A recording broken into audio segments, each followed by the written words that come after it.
Hello and welcome to another video. Today I thought I'd review a CPU, one that I recently picked up for the low price of £38 or around $34.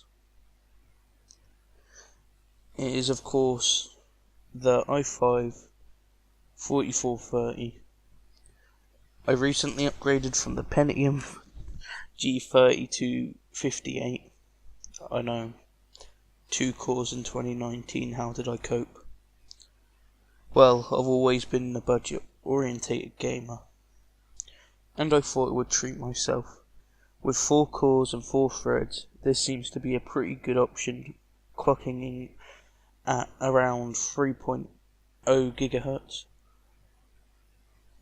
with a turbo of 3.2. It's quite fast. Anyway, let's get to the benchmarks.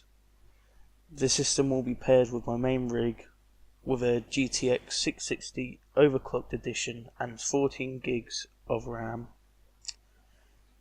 And yeah, I'm expecting to get 16 gigs soon. Anyway, as you will see, the GPU seems to be the limiting factor in this rig. Anyway, let's get on. Here are some Cinebench results before we start. Just put them on screen. Anyway, first up we have the Pre, a very well optimized title, running at max everything with AA on. We got an average of 73 FPS, with a max of 97, and a minimum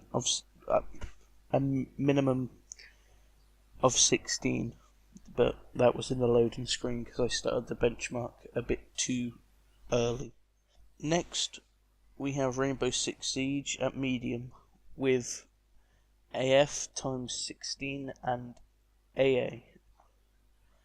I got an average of 53 with a max of 70 and a minimum of 36. And from this you can start to see that the GPU seems to be slowing us down, and at no surprise either, because the 660 is quite old. The version I've got was made in 2012, and I think even then it was released as a sort of a mid-range card. Anyway, now we're on to GTA 5, and I was surprised at a mix of all the settings with anti-aliasing and androscopic filtering times 16, we got an average FPS of 60, a max of 75, and a minimum of 49. But once again you can see how the low amount of VRAM affected this, because if we didn't only have 2 gigs of VRAM on the card, we could have turned the settings up much higher and it wouldn't be mixed. I decided to turn a couple settings down so I couldn't compromise because I wanted max textures. So yeah.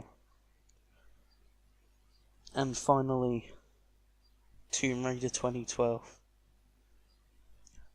Not a very new game, but it still looks quite nice with mixed, medium and high settings. AF to 16, and we had Treshair effects enabled.